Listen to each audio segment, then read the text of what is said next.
Chapter 11. Elizabeth. Elizabeth could not calm the nerves rumbling around in her stomach.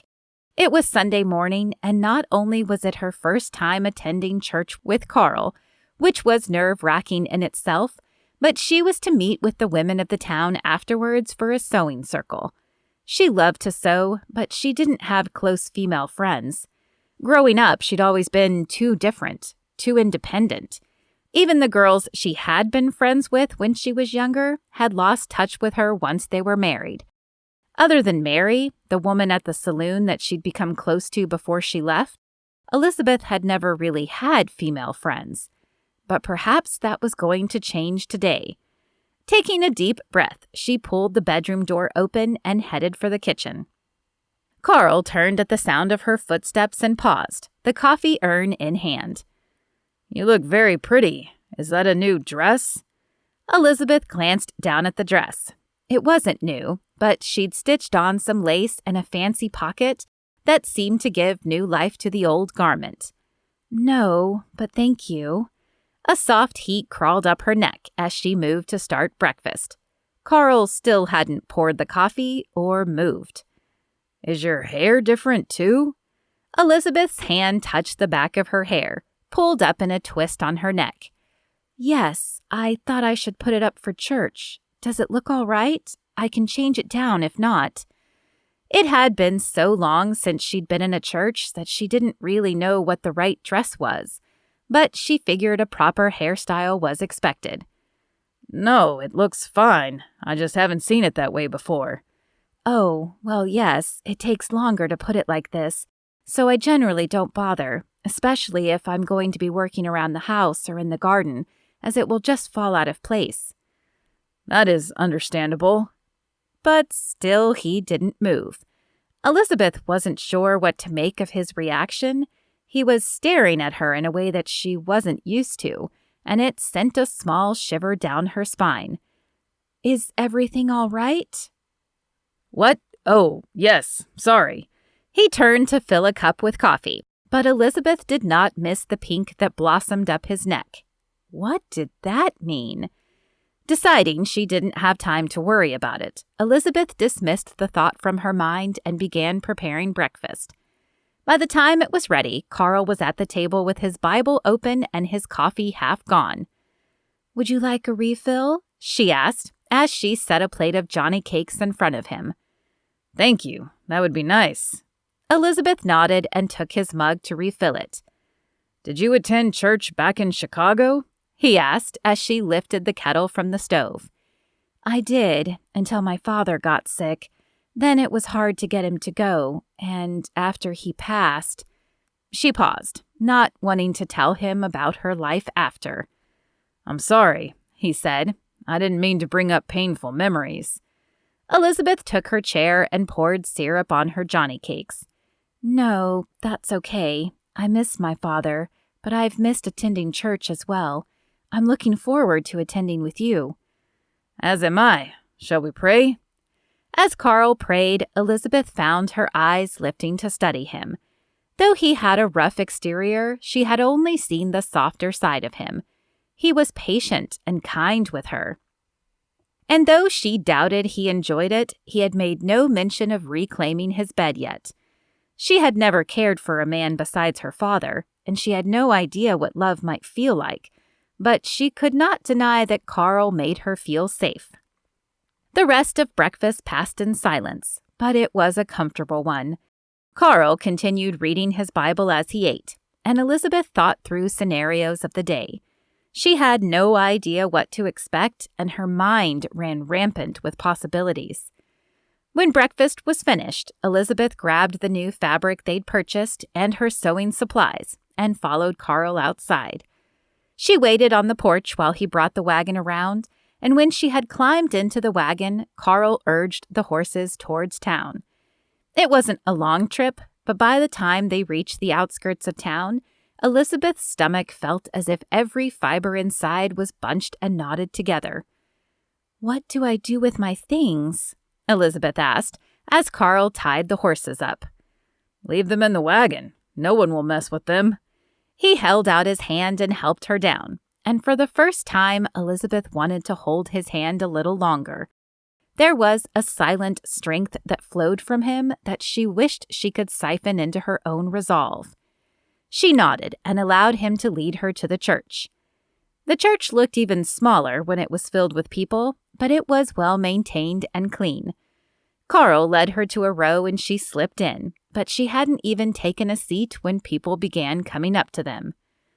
"Good morning, Carl," a man said. He was tall, with dark hair, and a dark-haired woman holding a baby was by his side. "I had heard that your wife arrived."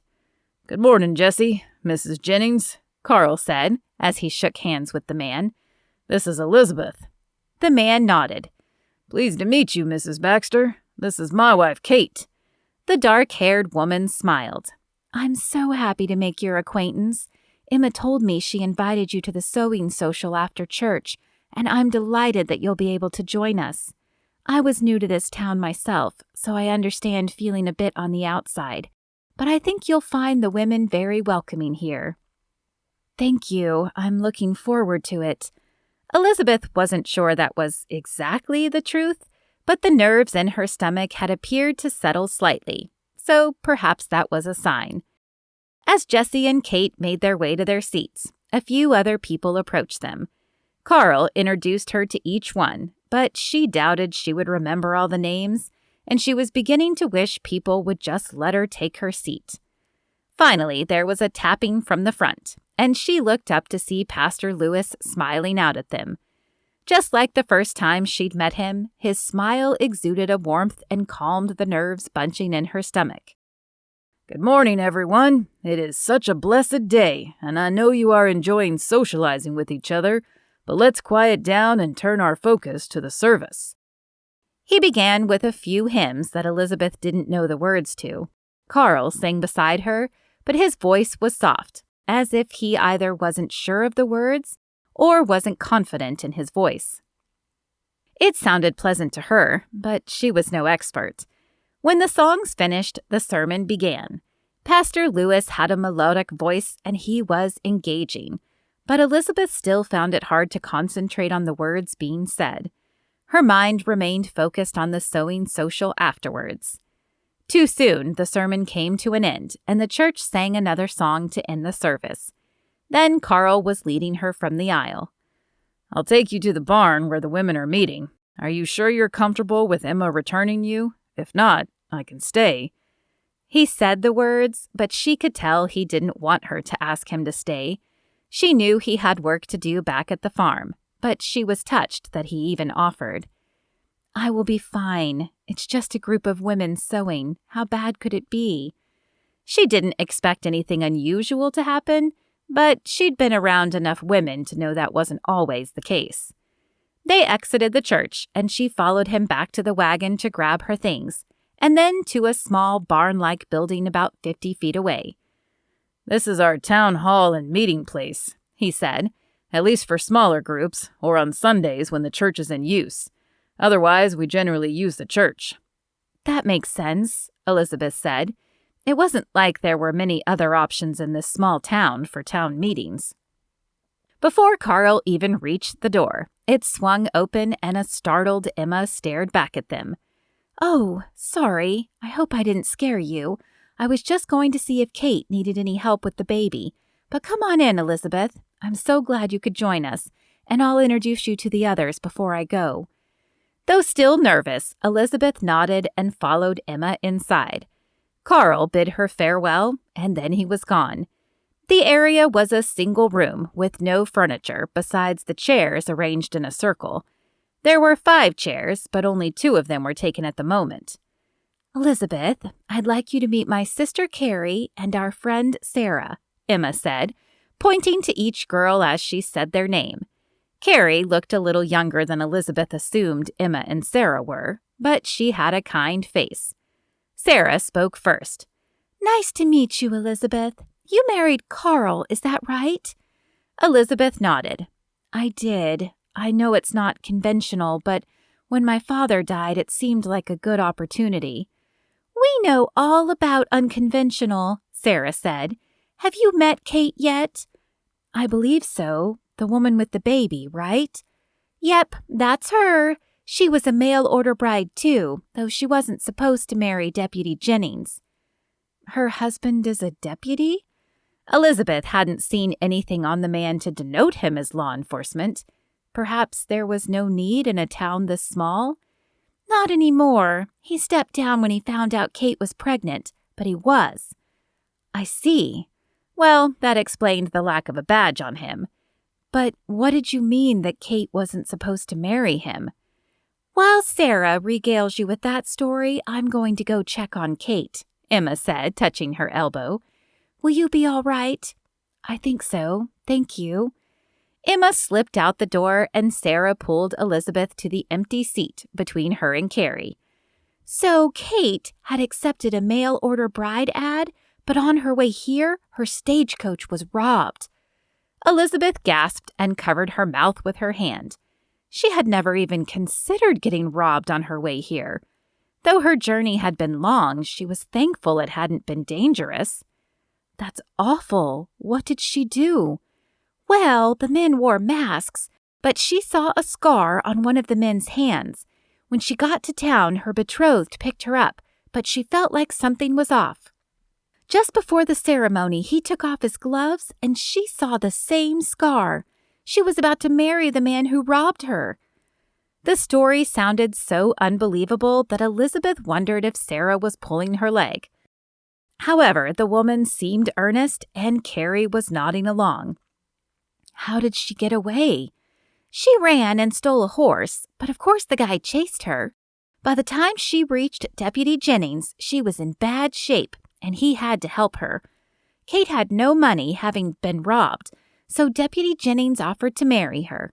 Then it turned out that the man who had robbed Kate was also responsible for the death of Pauline, the woman Deputy Jennings was going to marry. Wait, he was engaged to another woman?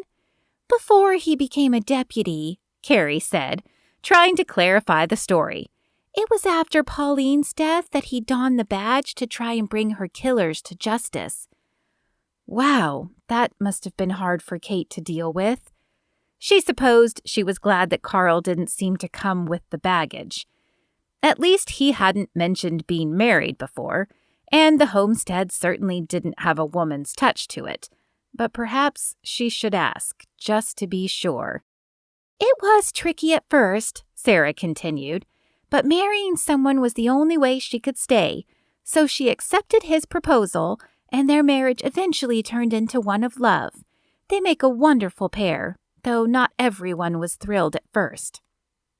Elizabeth's brow wrinkled in confusion. What do you mean, not everyone was thrilled at first? Carrie jumped in again, shooting a look at Sarah as if silently telling her to stop talking. Well, Pauline's family still lives here. They thought Jessie was trying to replace her, and Pauline's best friend Rebecca wasn't exactly thrilled with Kate taking her place. It took them a while to accept Kate, but things are better now. So, are you not friends with this Rebecca? Elizabeth had never had a close group of friends, so she wasn't sure exactly how they worked. But in a town this small, she'd assumed the women would all stick together. No, we are. She was invited, but couldn't come today, Sarah said. I'm sure you'll meet her soon enough. I look forward to it, Elizabeth said, as the door opened and Emma re-entered, followed by Kate, who held a baby in her arms. What did we miss? Nothing, Sarah said. We were just filling Elizabeth in on how Kate came to our town. Kate smiled. Definitely not the way I planned it, but I'm glad it worked out. Where are you from, Elizabeth? Chicago. I've lived there my whole life, but it was just my father and me the last several years, and he passed away a month ago. I'm so sorry to hear that. Did you not have any other family in Chicago? Kate set a bag down at one of the empty chairs before shuffling the baby to her other shoulder and sitting herself. Unfortunately not. My mother died in childbirth with my younger sister, and my father, though he thought he was doing the right thing, left a horrible man to look after me. I couldn't stay, so I decided the best way to get away from him was to leave Chicago. and a mail-order bride situation seemed like the perfect solution. It is more awkward than I thought it would be, though. Kate chuckled. I know that feeling. It took some time for Jesse and me to bond, but keep praying about it, and I have a feeling that God will bless your union. Elizabeth smiled at the other woman. I have been, but I'm a little scared. I've never shared a bed with a man. Ah. Kate and Emma shared a look while Sarah and Carrie both looked away. Yes, that is definitely an adjustment, and was the biggest one for me as well. But I believe if you keep praying about it, God will give you peace. Kate looked over at Emma again as if urging her to jump in. I agree, Emma said, not quite meeting Elizabeth's eyes. And Carl is a good man. There was an awkward silence as the girls all exchanged glances. Yes, he does seem to be, Elizabeth said, wondering what she was missing. Well, Emma said, breaking the awkwardness, shall we get to sewing then? That would be lovely, Elizabeth said, relief coursing through her. Emma pulled out the dress she was working on, and the rest of the women did the same. Elizabeth looked at what each woman was working on before she pulled out her fabric and began putting a rough pattern together. You're doing a whole dress? Sarah asked. Yes. Do you not sew entire dresses? Not without a clear pattern, and even then they never look as nice as I'd like them to. I'd be happy to show you how, Elizabeth said. I've always had a passion for sewing. One day I'd love to open a dress shop. That would be amazing, Sarah said. I can't say that I love sewing, but then I don't love cooking either. She and Kate exchanged glances and then giggled as if sharing some private joke. Elizabeth dropped her eyes to her lap, feeling very much like an outsider at the moment. Oh, I'm sorry, Sarah said, touching her arm. I forgot that you don't know my history. My parents run the cafe in town, but I hate cooking. I'm a much better baker. When I first met Kate, she shared that she didn't like sewing, even though her mother had sewn a lot. We thought it was funny that we didn't like what we seemed to grow up around. And that's why we have each other, Emma said. We can share our gifts and talents with the others to help everyone. As Elizabeth imparted her knowledge to the other women in the room, she began to feel like maybe she had found the place she was meant to be at last.